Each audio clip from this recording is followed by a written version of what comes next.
Okay, hello. So here I am with Vanessa Reid, and this is a slightly more special conversation than I usually have because Vanessa is a friend and a former colleague from Ascent magazine. So since we worked together for a year at the magazine, both being very involved in the yoga world and in the yoga media world and the huge circle of amazing yogi innovators. And since the magazine closed in spring 2009, Vanessa has gone on to do some very amazing things. So we're going to talk about some of the amazing and like literally world changing activism that she's been doing in that time and how she brings her yoga practice into that and how it's informed by her previous work from the yoga community. So hello, Vanessa.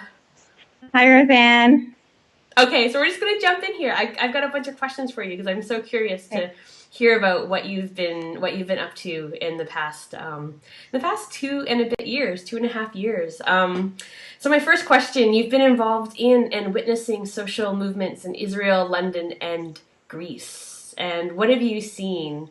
And what is the potential and possibility in these movements? Hmm.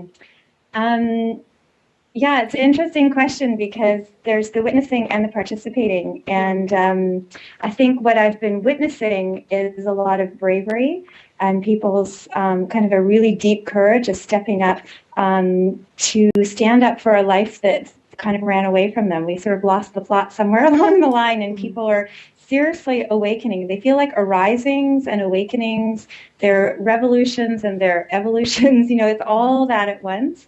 And I think what I've really been witnessing is people wanting to step back into participating very much in their own lives, but also our collective lives. So something has shifted from, am I taking care of myself? Am I taking, what's going on in my own life to what can we do together? What is really important to the us that is asking me to step into my own practice or my own potential that is only really possible when I'm doing it with others. So in London, for example, we've been really involved with the financial system because there's the big crash in 2008 and then again, and also the food system. And it's not that people are wanting to tweak the system that's already there, but they're actually really wanting to create community, like their daily life, in a way where things like finances and economy make sense and they're aligned with other parts of their lives. So people are sort of walking out of systems and institutions that are really not serving or that are deeply damaging their values or their families and saying, well, it's not enough to just walk out. I want to walk on. And I've got all these ideas and I've got this feeling inside of me that, I could really be up to something with others. What could it be?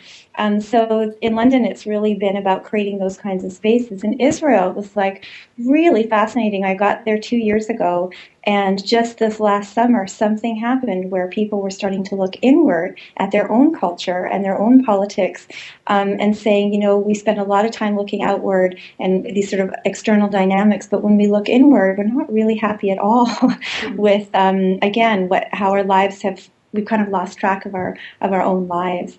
And again, young people being really brave and stepping into new leadership that's surprising even for them, and saying, you know what, it's like I just don't want to live this way. This isn't right. We can't keep doing this. And so, really catalyzing through their own passion and through their own sense of purpose, many other people beyond what they ever could have imagined.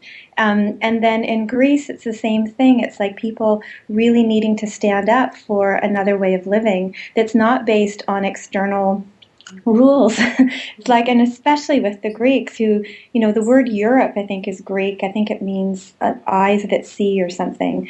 And so much of our culture, civilization, democracy, dialogue, theater, I mean, all the mythology, so much of, so-called Western civilization has actually come from the Greek people and the Greek culture and a very kind of enlightened, cutting edge culture of many years ago. And again, saying, where have we gone? Where were we? Where have we been? So actually, I'd say in all three, there's a huge sense of finding oneself again, finding each other again, and actually recognizing that the parts of themselves or parts of the culture or big parts of their values have actually been asleep or suffocated or kind of thrown out.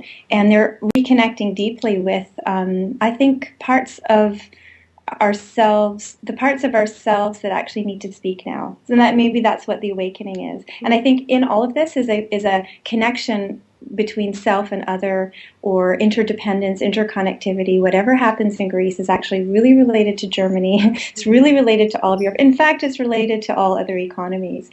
Same in England, same in Israel and the Middle East. So there's like, whoop, suddenly we're not alone. Everything that we're doing matters, and it's connected to everything else.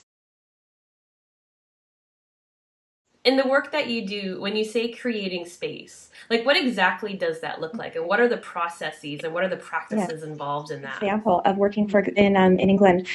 So when we talk about a financial system that no longer serves people or planet, there are many, many different kinds of people who are interested in creating new kinds of systems or cultures that actually do serve people and planet. But how do you bring them together? Mm-hmm. So what we do is we're actually partnering with two unusual bedfellows in these projects. One is the World Wildlife Federation, the WWF, and the other is the Institute for Chartered Accountants. And so one for this environmental group, and the other works very much in the financial system and accounting, but they're both very, very deeply interested in new ways of doing things that are more aligned. And so the we is a group of us, we're sort of international friends who've come together, and we call ourselves the amoeba. Because we work in this very, very interesting way. We're not consultants, we're more like partners. We're actually friends. It's all been through friendship, and friendship being a really important part of the work that we're doing, because we'll stick together not because of the work, but because we're friends, and we'll grow because the intimacy and the risk that we'll take with each other keeps growing, and so the movements and the work that we're doing grow accordingly.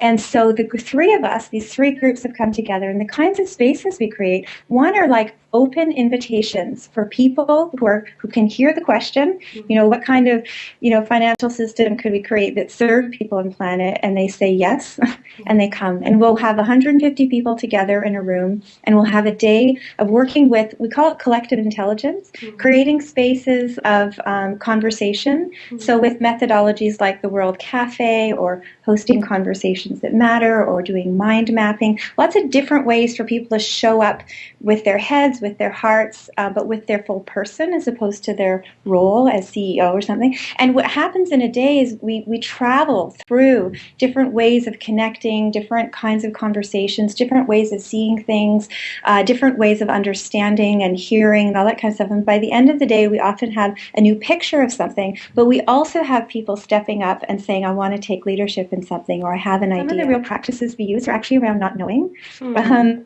So how do you sit in not knowing? And those of us who meditate or do yoga, often we can sit with that and we can let it arise. But if that's not our practice, it's often that we need to feel we have to name what we don't know and actually attack it, or tackle it or something. So actually what we're doing is we're bringing in a lot of practices around working with not knowing, working with uncertainty, working with emergence, creating spaces for a lot of this stuff for us to be present to it, but not have to solve it or tackle it, but let it show itself to us.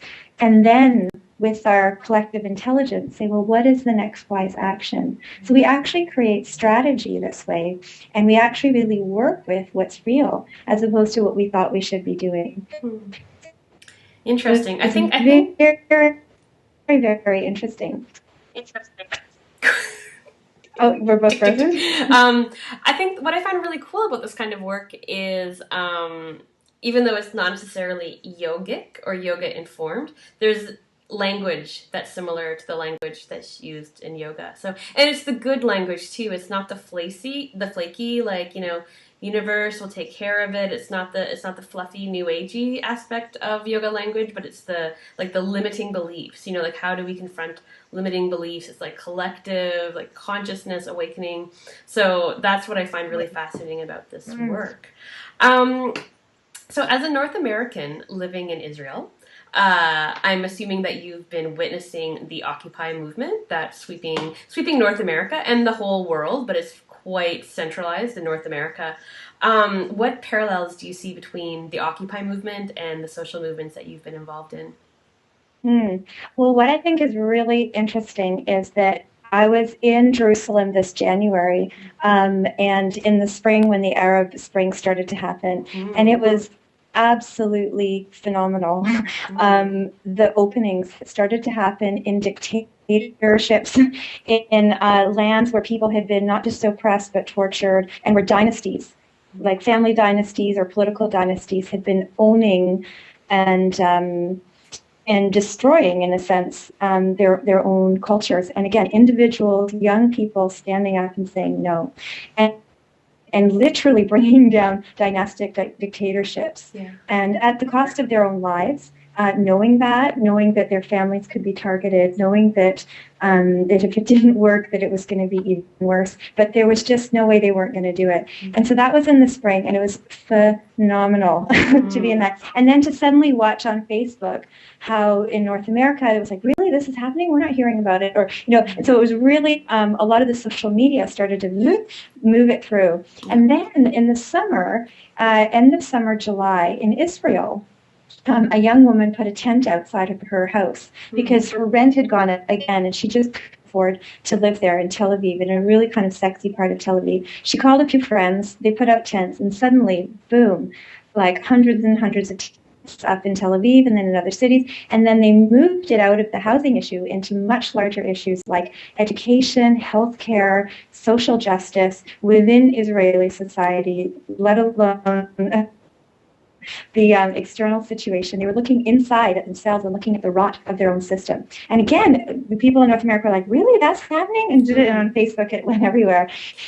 And then witnessing the Occupy movement, and it's now traveling across back this way to Jerusalem and to Europe, was really, really interesting. And I guess one of the parallels is, first of all, I was thinking of it like as, mushrooms, mycelium, have roots underneath the ground, and they have a whole underground system of roots, and then they pop up and they grow mushrooms. And I was thinking, there is a DNA in all of these that's similar, but in Arab countries, in the Middle East, in Europe, and in North America, they all have different flavors and different cultural expressions. Like I love some of the beautiful slogans in the U.S. and they have a different flavor, but there's so many of the same kind of systems of communication, like the jazz hands and using Facebook and really creative means. So that's kind of one thing that I find really similar. And the other is this idea. I think in Gandhi talks about Swaraj, which is self-determination and self-governance, and he talks about handcrafting our own lives. We make our own lives with our own hands, and Maria, who I work with, speaks about hand making our lives.